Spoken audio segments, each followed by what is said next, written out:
Good evening and welcome once again to Irish Television Chicago. We have an interesting show for you tonight, and now to tell us all about it is Siobahn and Bhuachalla, my co-host. Siobahn, welcome to the show. Thanks, Tom. Well, tonight, as Tom said, we have a variety of acts. We've got a special feature, and musically we're featuring everything from rock and roll from the Lookalikes to traditional ballads from Pat Daley and the Ramblers. So indeed, you may ask yourself, is this MTV or ITC? I suppose if you can't have a sense of humour, you can't have anything. Tom? Yes, Siobhan, and now we have Michael Connell and the Shannon Airs and a beautiful number, Sweet Kerry. Our next number will be Sweet Kerry. For all you people from Kerry. One.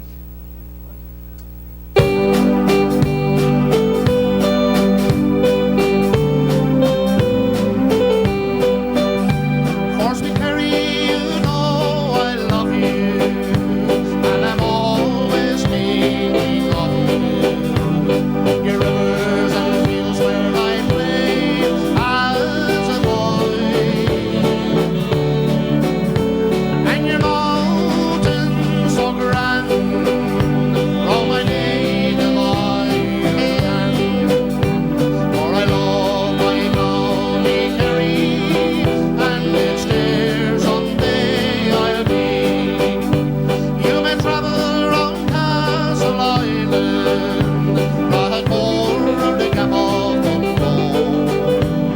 Look down upon Killarney's lakes from the heights of Abbey.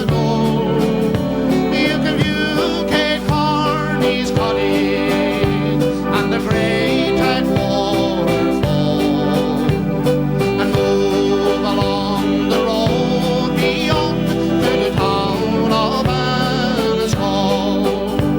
It's there you'll view the Connor Pass and dear old Dingle Town.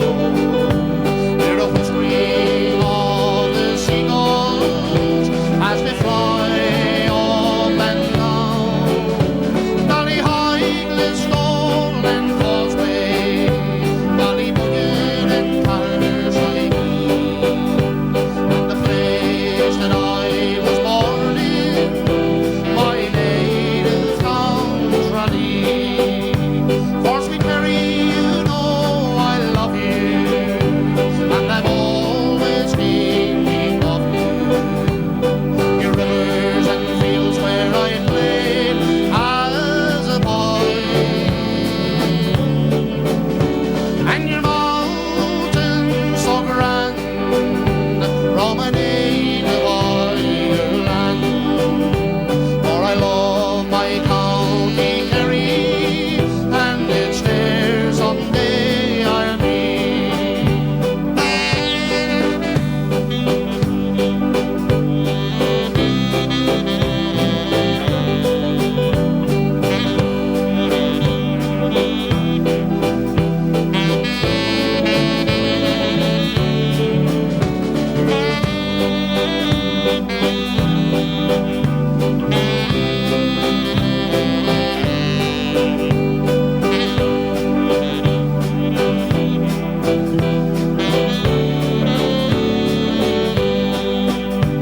Oh, the palm trees wave on high, all along that fertile shore.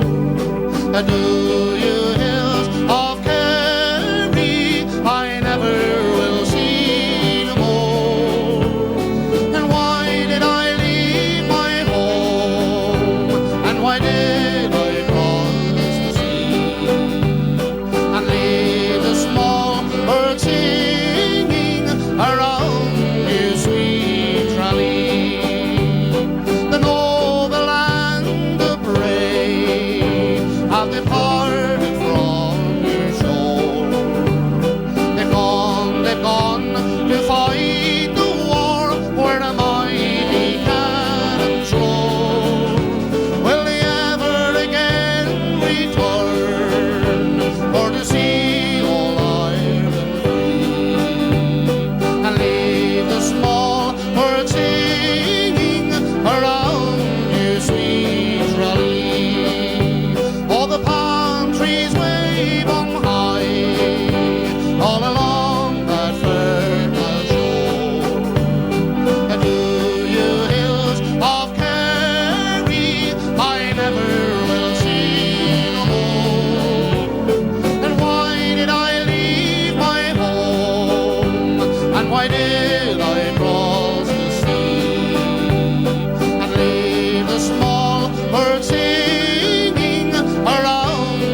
Kerry.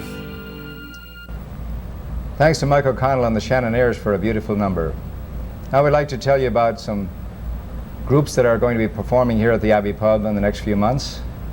Siobahn, would you like to tell us about it? Yeah, Tom, certainly a very full schedule coming up here at the Abbey. We have the Barleycorn coming over from Ireland. We have Patrick Street, which are a group of wonderfully talented musicians. Of course, Jackie Daley and Andy Irvine, well known for many years in the traditional music circuit. And then this June 29th, it's a Wednesday coming up, we have the Bards. They're going to be here in the Abbey for one night only, and that's not an event to be missed, Tom. That's right, Siobhan. Most people in Chicago, I'm sure, will know the Bards from the hit they had, Lanigan's Ball. It was a very funny song, and I think everyone took to it. I don't know how they're going to take to their new song. It's called Now You're Sucking Diesel, which I'm not going to touch. I'll leave it right there. If you want to hear it, do come to the Abbey and watch us. Watch them, watching us, watching them.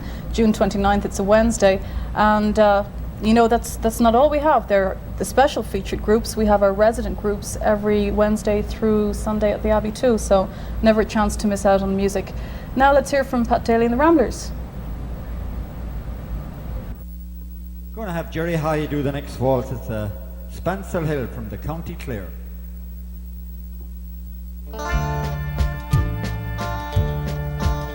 Last night as I lay dreaming of pleasant days gone by, my mind been bent and rambling to Ireland I did fly. I stepped on board a vision and it followed with the thrill. And sure next I came to anchor at the close near Spancel Hill.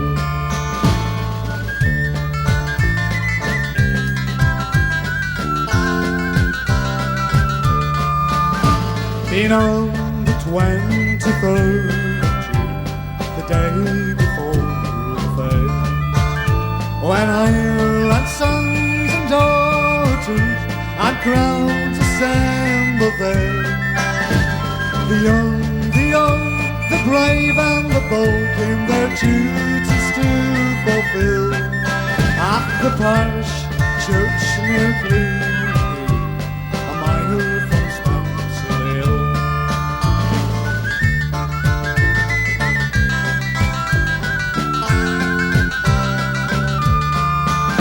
I paid a flying visit to my first and only love. She's as bright as any lily and as gentle as a dove. She flew around me saying, Johnny, I love you still. Oh, she's meant the father's daughter, the pride of Spancel Hill.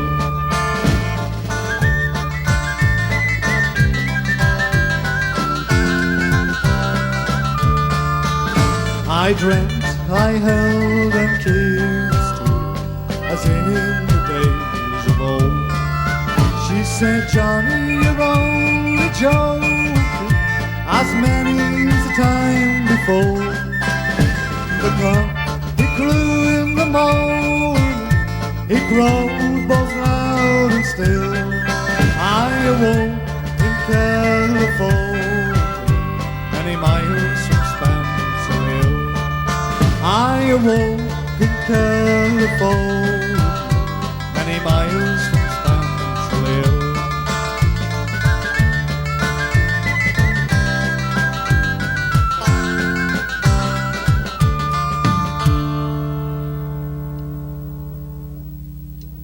For the best in traditional Irish entertainment, join your friends at the Abbey Pub, the home of Irish television in Chicago, located at 3420 West Grace. The Abbey offers a wide variety of activities, including the best of Irish musicians from around the world. So whether you're in the mood for great live entertainment or just a friendly game of darts, you can find it and more at the Abbey Pub on the corner of Grace and Elston. Open weekdays from noon till 2 a.m., Saturdays till 3 a.m. Welcome back. Before the break, we had Pat Daley and the Ramblers playing for us. Now here's Tom O'Donnell interviewing Pat Daley. Hi, this is Tom O'Donnell standing in for Martin Hayes for Irish Television Chicago and our featured group. Pat Daley, good to have you here. Thank you, Tom. Pat Daley and the Ramblers. Pat, maybe you could tell us about the group. Well, we're together, some of us are together about 10 years. We mostly play weddings and dinner dances and dances around the Chicago area. We sometimes go over to Detroit or Cleveland and do some dinner dances over there. Well, anyone who's lived in the Chicagoland area has seen you around all over. Maybe you could introduce the group here. Well, on lead guitar is Jerry Hahey from Donegal. He's with us about a year and a half. And we have a Greek lad here, Nick Shizes. We call him Nick O'Malley because it's less complicated. And Jack McGuinness plays drums and Irish accordion. His parents came from Armagh in County Carlow. And Lee Brown, we don't know where he came from. He's County of Cork. And myself, I'm from County Galway, Galway City. That's right, you're a Galway man. Is that where you learned to get into the music and play the music? Or well, I only really got into music about 10 years ago. I used to fool around with a lot of musical instruments, but never hardly played. Well, I feel like I'm clashing up here. You guys have been, you really have a tight group here. It's really been enjoyable. We're going to hear more from you. Now, you have literally hundreds of songs that you play, and not just Irish songs, all kinds of we do anything. Dire Straits, Bruce Springsteen, any kind of rock and roll, blues. Oh, I love anything. it. Well, we're going to have some Irish songs for us tonight, and again, we're going to have you back again. I'm with Pat Daley and the Ramblers. They're gamblers and a long way from home, and it's really a pleasure having you. Thank you, Tom. It's been a pleasure. Take care. Back to you guys. Tom O'Donnell in interview with Pat Daley. You know, one often wonders who exactly is interviewing whom in these little stories that we have. Now, for a complete change of tempo, we're going from Pat Daley and his laid-back ballads to the Lookalikes and their anything but laid-back rock and roll style music. They were, of course, a mega band some years ago in Ireland. Now they've moved to the New York circuit. They visited Chicago recently. And if you can't take rock and roll music, if you don't think you can stomach it, don't switch off. Turn your volume down slightly. Stay tuned. We'll be back with more traditional. We'll have news. We'll have sports. We'll have features. We may even force Tom into singing a song or two for us. You'd never know. And maybe you might even stomach some more rock and roll. Here's the Lookalikes. This is a song called My World.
Oh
Thank you. The Irish American Heritage Center, located at 4626 North Knox Avenue in Chicago.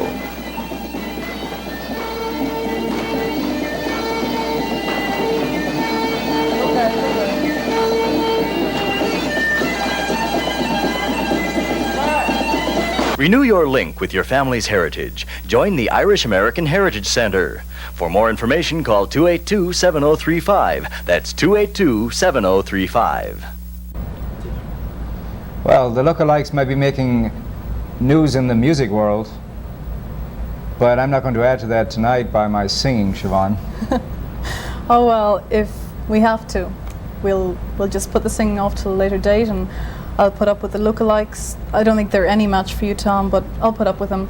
And while I'm drowning my sorrows, we'll listen to Mike Shevlin, who's giving us some real news at the news desk.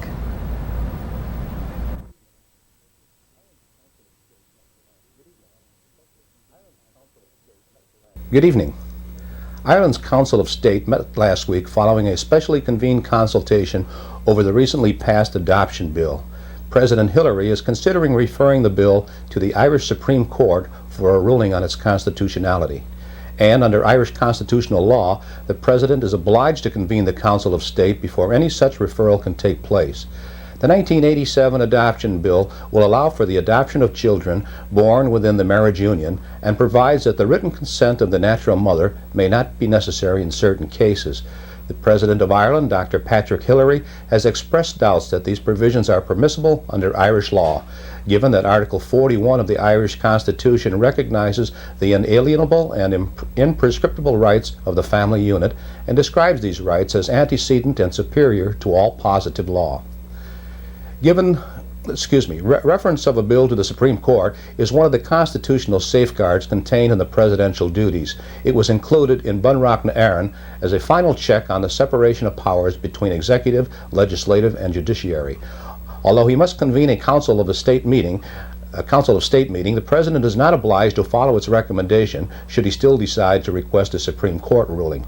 In that instance, the Court must give a ruling on the constitutionality of the bill within 60 days. The Council of State includes all former living Taoiseach, the present Taoiseachs and Taoiseach, the Presidents of the Supreme Court and the High Court, and the Attorney General, all of whom are ex officio members. The President must sign any bill passed by the Irish legislature before it formally becomes law. One president, Dr. Carol O'Daly, resigned from office when his refusal to sign the offenses against the state bill before a Supreme Court ruling was criticized by the then Minister for Defense, Mr. Donegan, who called the president a thundering disgrace. Public meetings in all major U.S. cities have been held this past week in support of Joe Doherty, the Belfast man whose extradition to Northern Ireland has been ordered by the U.S. Attorney General Edwin Meese. 2,000 people were in Thomas Paine Park in New York's Lower Manhattan, and similar crowds attended rallies in Boston and in Chicago's Daley Plaza to protest Doherty's deportation. Joe Doherty, who has been in a New York prison for the past 6 years, has never been charged or convicted with any crime in the United States. A statement prepared by 15 Republican and Democratic congressmen described Mr. Meese's order as pure political appeasement, which demonstrates utter contempt for the individual due process rights of Joe Doherty. They said the Attorney General had blatantly ignored the rulings of federal judges which established that Doherty's crimes were political. Meanwhile, Mr. Tom King, the Secretary of State for Northern Ireland, has said that he is absolutely satisfied that the Republic's government is intent on achieving effective extradition. He described the release of Patrick McVeigh by Justice Ruane as a major setback, but added that talks were taking place between the Attorneys General of both jurisdictions on remaining difficulties related to extradition. Mr. King did not comment on the issue of the diplock courts, although there was a reference to a lack of confidence in the administration of justice in the North in the final communique for discussion at the Anglo-Irish Conference which Mr. King attended.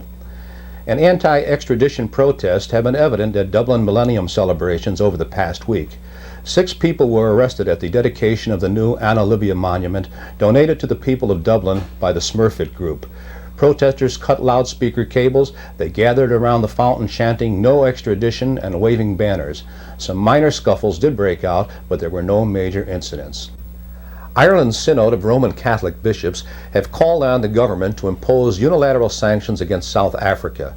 The European community has been debating imposition of sanctions for the past number of years, but the issue has never come to a proposal stage, mainly because of strong opposition from the British government, who strongly oppose any form of sanctions or disinvestment. In a letter to the Taoiseach, Cardinal Thomas O'Fee, the Catholic primate of all Ireland, said it was time for Ireland to make a stand alone. The letter said failure to impose sanctions amounted to silent endorsement of the apartheid system. Cardinal O'Fee suggested that South African coal should be the first target of such sanctions. The Republic has had qualified sanctions in force against the import of South African fruit since 1983. Irish archaeologists believe that they may have found traces of a stone settlement similar to that of England's Stonehenge. A site at Carnbeg, just outside of Dundalk, was reported as sited by Thomas Wright in 1758, but later attempts by the Department of Public Works in 1907 and an in-depth search in the 1960s revealed no sign of the monument, and it was suspected that the settlement has been completely destroyed. However, recent investigations appear to suggest that there are still traces of a massive enclosure on the plains of Ballynahatan, just west of Carnbeg, Dundalk. Archaeologists Victor Buckley and Dr. J.K. St. Joseph have presented aerial photographs in the current edition of Archaeology Ireland, which shows a type of ritual circle known as a henge, made of earth and stone post, with a second ring of stones in the interior. Stonehenge on England's Salisbury Plain attracts thousands of tourists every year. It is thought to be the finest example of monolithic architecture still in existence. And this past week has seen confrontations between British police and the peace convoy at Stonehenge. Every year, the nomadic group of peace campaigners assemble at Stonehenge for the summer solstice celebration, the purpose for which it is believed Stonehenge was originally built. Some years ago, the British government denied that the peace convoy was entitled to squatters' right and evicted the group from the lands they were occupying near Stonehenge. That's the news for tonight. I'm Mike Shevlin.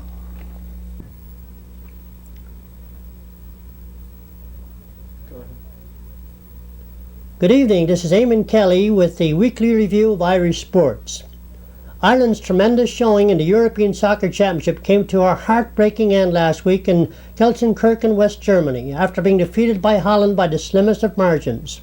What made it so heartbreaking was the fact that this magnificent Irish soccer team, described by many so-called experts as the weakest team in the 8-team tournament, were within 9 minutes of qualifying for the semi-final stage of the championship. Adding to this shock disappointment was the manner in which the only goal of the game was scored. It was by most reports a non-spectacular goal surrounded by controversy. It all happened in the 81st minute of the game when a mishit shot by Holland's Round Koeman went into the path of teammate Wayne Kieft, who was flagged offside by one of the linesmen. Without responding to the linesman's signal, the Dutch substitute forward proceeded to head the ball past the bewildered Irish goalkeeper Packy Bonner. Apparently, claims that the goal was scored from an offside position were substantiated by TV replays. Not alone did the offside goal eliminate Ireland as one of the last 4 contenders for the prize, but it also cost each Irish player an extra $7,000. However, quoting the remarks of Irish manager Jack Carrington, "That's football," he said. He went on also to say that we lost 1-0 to a very good side, and we must accept that. In all fairness to Holland, they deserved their victory. In general, Ireland did not play as well as against England and Russia. The Irish Sunday Independent newspaper summarized the defeat by saying it was here in Gelsenkirchen that the accumulated physical, emotional, psychological pressure of 11 months caught up with this magnificent team. While the loss was a bitter disappointment, all the hard work under the wonderful guidance of manager Jack Charlton over the past year did not go for naught. That tremendous display in the shock defeat of England in itself was worth all that preparation. The great performance against the might of the Soviet Union, who recently defeated world champions Argentina, and the enormous efforts against Holland will not be forgotten for a long time to come. Then there was the display of the Irish fans, who were a credit to their country. Unlike their English counterparts, they behaved in a manner that drew unprecedented complimentary comments from the German police. The Taoiseach Charles Haughey also had some nice comments for the Irish supporters. He said they were glorious in victory and magnificent in defeat. One special scene at the end of the Holland game will be talked about whenever there is a discussion on soccer fans. Right after the final whistle sounded, a huge crowd from the almost 50,000 Dutch fans, decorated in their national colour of orange, paraded down the field to join the Irish, or should we say the green decorated Irish battalion of supporters numbering about 15,000. It was an unbelievable sight to watch as the forces in green and orange joined in a lengthy sing-song that was more in tune with what one could expect to witness at a flag kill in Ireland and not at the conclusion of an international soccer game. The Irish team and officials, led by manager Jack Charlton, were awarded a jubilant welcome home as they landed at Dublin Airport last Sunday. The airport was jammed with 20,000 fans singing and waving flags. Many banners could be seen bearing various signs and slogans in an attempt to portray Jack Charlton as a national hero. Many of the players were emotionally affected by the scope of the reception and could be seen on the verge of tears. It was an incredible scene as the team bus left the airport, followed by a procession of cars that packed the roads leading to city centre, where the celebrations continued for several more hours. Sure, Ireland came very close to becoming crowned soccer kings of Europe. However, not too far away in the opening rounds of the 1999 World Cup, no doubt Ireland can't wait to get going for this big event. It is going to be an interesting opening series for Ireland as they are drawn in a group that includes Spain, Hungary, Malta and Northern Ireland. Irish fans throughout the land are waiting anxiously for the big opening match between the Republic of Ireland and Northern Ireland at Windsor Park in Belfast on September the 14th. So much for soccer, and we certainly look forward to Ireland's campaign in the World Cup starting on that date in September. Next weekend we hope to return to Gaelic games, where we will try and do a summary of what has happened in the past few weeks and let you know where we're at in the provincial championship. So until this time next week, this is Eamonn Kelly bidding you all a very good evening. My thanks to the news and sports team. Now we'd like to hear from Pat Daley and the Ramblers once again and another number.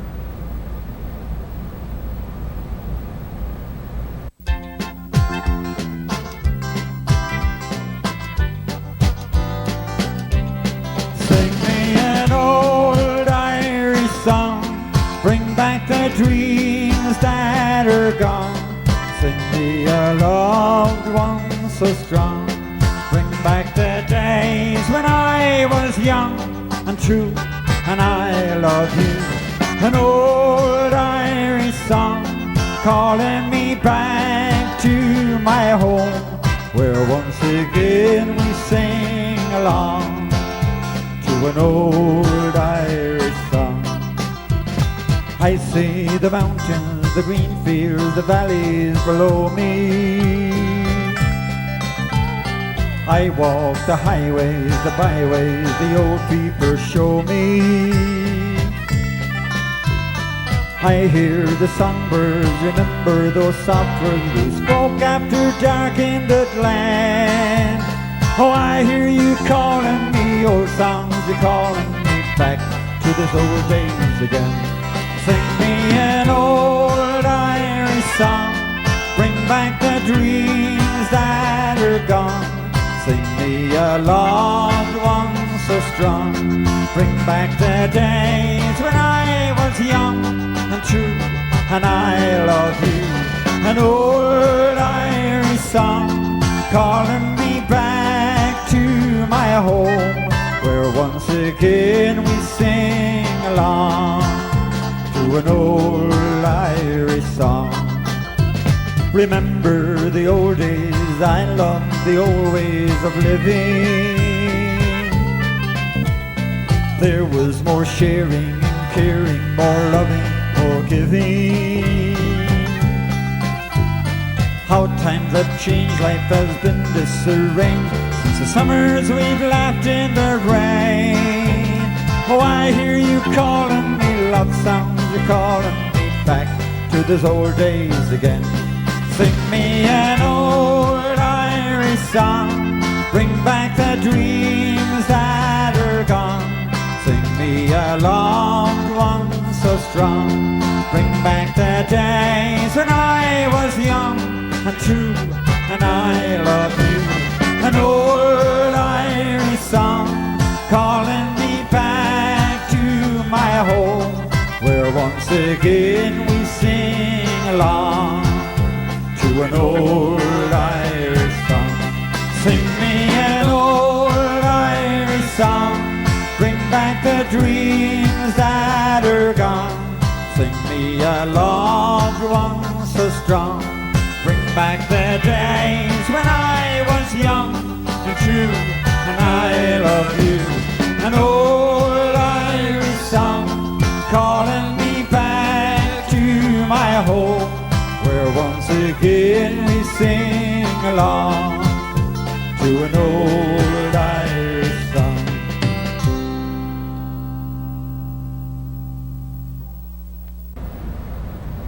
Last song you heard there was from Pat Daley and the Ramblers. It was called Sing Me an Old Irish Song.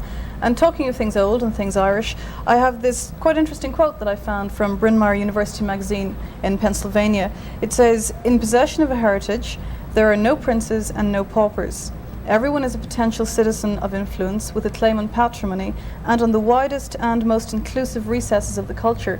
It's an interesting observation, and I think it's also very, very true of what Tom Looney and his friends are trying to achieve at the Irish American Heritage Centre. Tom? That's right, Siobhan. There are many hard-working people at the Irish American Heritage Centre, and of course it's great to see the enthusiasm in working towards making that building cornerstone for us here in Chicago.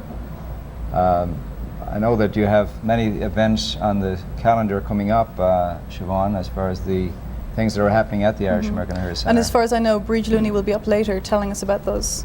She's another active member of the Heritage Centre. That's correct. She will give a calendar of events for us at the Irish American Heritage Centre. Okay, that's all on the way. Now for our feature for this week. Well, the Irish community has been blessed over the years with the quality and the number of Irish radio programs supporting the Irish community. Foremost in my mind right now is the Haggerty program of the family that I've been very friendly with for a number of years, and it's just my pleasure right now to introduce Eddie Haggerty as part of the Haggerty family on our TV show this evening. Welcome, Eddie. Well, thank you for having me here. And I look forward to talking to you and also many of the people that are involved with your Irish radio program here. Eddie, can you go back in years and give me some idea how long the show has been on the air? The show started in 1951, and I know you emigrated in 1958, so the show was started 7 years before you even were here. My father was involved with numerous other radio programs, one being P.J. Kincannon, another being Pat Roach, another being Senior Mr. Gibbons. The show went from 1951 basically till 1978 when my dad was stricken with obviously a very terminal case of cancer. My brother Jackie ran the show from 1978 until my dad passed away in 1980. And basically what has happened is all the Haggerty kids have pitched in. All 6 have done the show at one period of time. And what people don't understand is that my dad has been gone for 10 years. The kids have run the show, and we are really proud of it. And it's 1988 and we're still involved. I do remember, Eddie, very well that right after that sad event when your dad passed away, I think the whole Irish community was hoping that in some way that the family would find a way to continue on with the show. And I think Denise took over the reins at the time with the help of your great mother. And Denise was just wonderful on the show. And I guess she ran the show for almost a year, maybe even longer, until yourself and Jackie got involved, and I think even your brother Tommy did the show, didn't he? Well, there's no question. The real cog once my dad died was my sister Denise, and she did it for numerous years. It was 3 or 4 years. My mother, over the years, really has picked out the music, and what people don't know, even when my dad was doing the show, was my mom was picking out the music. My dad, the great step dancer, my dad, the very talented man, but my mother, Arlene, was the one picking out the music. So the first couple years after the show, after my dad died, Denise was the one that was really doing the show. And then from there, basically the boys have kicked in simply because Denise is traveling so much. That's true. And you mentioned Irish dancing. Your dad is related to May Kennedy Kane, isn't he? Or was that on your mother's side? I can't remember exactly. But I do know that May Kennedy Kane used to come to the studio many years ago, and herself and your dad would get up and dance. You'd have Cuz T in there and some other of the the great accordion players, and it was just almost like a party up on the WOPA at that time. So May Kennedy Kane, she was a cousin, wasn't she, of your dad or your ma'am? I'm not too sure which. Well, actually, she's first cousins of my father's. Huh. And it's funny that you talked about how the show has basically changed over the years. But one of the things is that when my dad ran the show, they had quite a bit of live entertainment. They had fiddlers in, they had the accordionists in, they had live step dancers in. And my dad, obviously being a world champion step dancer, he would get up and entertain. And you're talking about a radio program and a gentleman step dancing. So obviously the audio, the visual part was relegated because you couldn't watch him. But May Kennedy Kane, being a very famous step dancer herself and taught for numerous years, I'd like to say probably the toughest woman that I've ever known in my life. Still a great lady, 83 years old and still running. But my father and her were very, very close. And we've remained close. Yes. You know, how did you, let's say, become so attached to Irish culture? You know, I look at my own children right now, and I have a boy that's 19 years old going to college, and I have a difficult time understanding why he doesn't just go right out there and say, well, I just love my Irish heritage, I want to do this, that, and the other thing. And it's a case of, you know, don't bother me, Dad, at this point in time. How is your feeling in that regard? Does it take some time? I've got to be honest, I am more situated with how your son feels, because I was in the role. I was brought up in a very American home, even though that it had great Irish roots, and grown up being with baseball, basketball, football, soccer, and hockey, and not the Gaelic games. And what basically happened is that when I moved back from the West Coast, where I had been situated for 6 or 7 years, my sister went away on a business trip, and there was no one home to do the show. And I had never done the radio show. And my mom called me and she said, Eddie, you don't have a choice. You don't know much about the music, but you have to do the show. Now, what people don't understand is that Haggerty has not missed a radio show in 39 years. So that's a tradition that we hold very close to heart. So I went out. I really didn't know a whole lot, and this is 5 years ago. Needless to say, I was very nervous, but I did enjoy it. And it has developed into something that's very dear to my heart. Well, you know, after so many years, and particularly the number of years that you've been doing the show now with your brother Jackie and also your sister Denise, you've got to have some special memories, and I'd like you to maybe just share those with us right now. There's no question that there's one show that is a very, very special memory. After being on radio station WOPA for 30 years, there was a change in ownership, and we were forced off the air.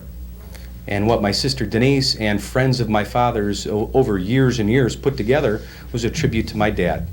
And some of the people that I'd like to mention, Eamonn Kelly was one of the people that was on the show that day, Brendan O'Leary with the Carey Association, Mike Kenny, a fine, fine gentleman, and Jim O'Neill, one of our closest friends with the Irish Village Restaurant and Pub. And what they basically did that day was just talked about memories of my dad. After him being gone over numerous years, it was really a tribute to him, because this whole show, we don't get paid for it. It's a tribute to him. It's a continuing of a tradition, and we're proud to do it. You know, Eddie, we could go on because I've known you and your family for a number of years. I know we're running out of time here. It certainly has been a pleasure to have you on this show. I think it's great to see you on TV. So many people, I'm talking thousands. I remember your dad used to say he had 26 listeners. As you know, there are thousands out there. I remember helping your brother answer the phones there a couple of Saturdays ago out of WPNA, and I just could not keep up with the number of calls that were coming in. So there are just thousands out there who have been listening to you and your brother and your sister every Saturday morning. I think it's just great that those out there who have never met you have this at least opportunity to see you over TV. And with that, Eddie, my pleasure to have you on the show. Thanks so much for coming. Appreciate it very much. I thank you very much. Good evening. I'm Bridge Looney, and I'd like to share with you the upcoming events at the Irish American Heritage Centre.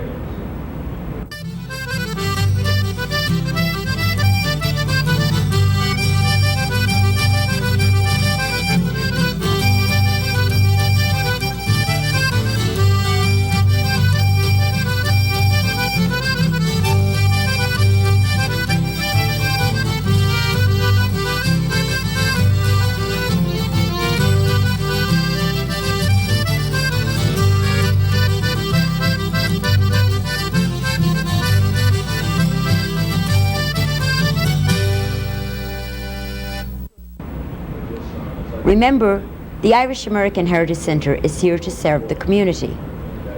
Why not plan your next party at the Irish American Heritage Centre? There are several party rooms available and the prices are reasonable. For more information, call the centre daily between 9 a.m. and 4 p.m. The phone number is 282-7035. Well, earlier on we had some rousing rock and roll from the Lookalikes, and although there are more or less two trains of thought over music here on the host table, I did see Tom tapping his toes along. Did you like them? Very interesting. Interesting is all I can say. Never willing to commit himself. Tom, I think you should go into politics. Anyway, he's always searching for new acts for the show, and that's what this next song is called, Always Searching from the Lookalikes. Did I tell you this is called Always Searching? Well, it is. All right.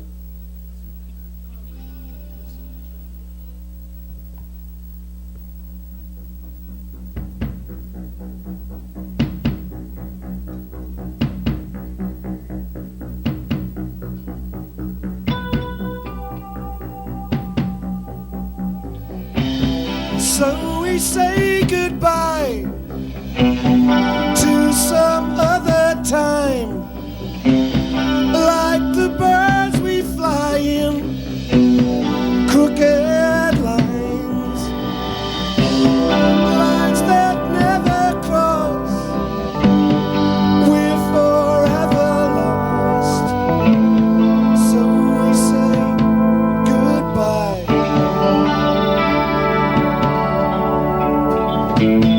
Always searching.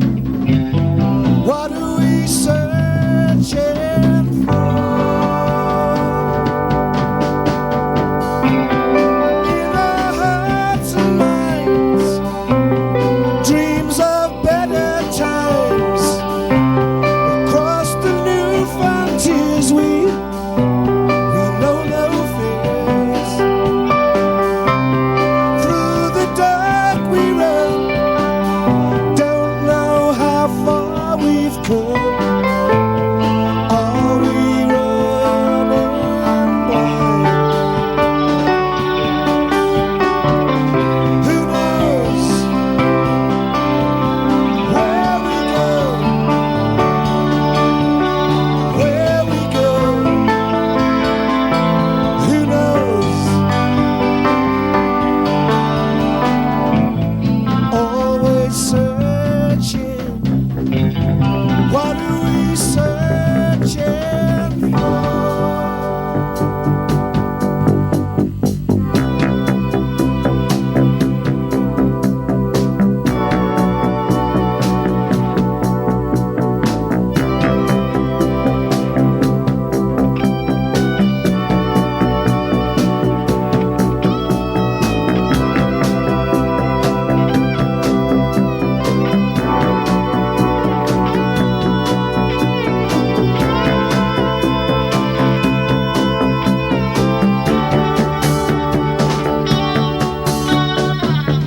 Who knows where we go? Where we go? Who knows? Always searching. What are we searching for? Always searching. What are we searching for?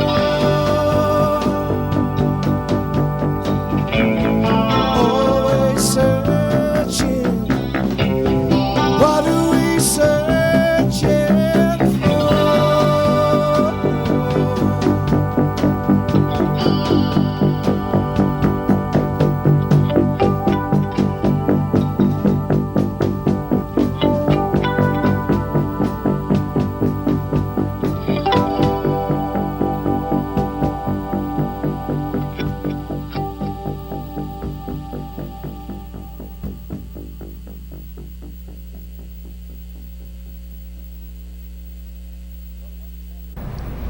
Well, once again, we're at the end of another show. I'd like to thank everybody that's helped tonight with the show, especially my co-host, Siobahn. Well, I did my little tuppence worth, but we can never underestimate Tom's bit in the whole thing, and of course everyone behind the scenes who was involved. Now, playing us out tonight, we have the O'Shea family.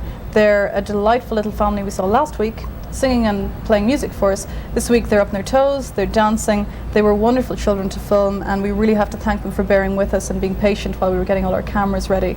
A word of note before we go. If you have any queries, any comments on tonight's show, anything we've said or done, do call us here at the Abbey and let us know. And the same thing goes for the gigs that we've arranged and plugged on the show, the Bards, Patrick Street and Barleycorn, of course, all coming up. If you want to buy tickets or if you want to get some more information, call us here, we'll be happy to talk to you. So until then, until next week, it's good night from Irish Television Chicago, from my co-host Tom Looney and myself, Siobahn Bhuachalla. Bye-bye. So long.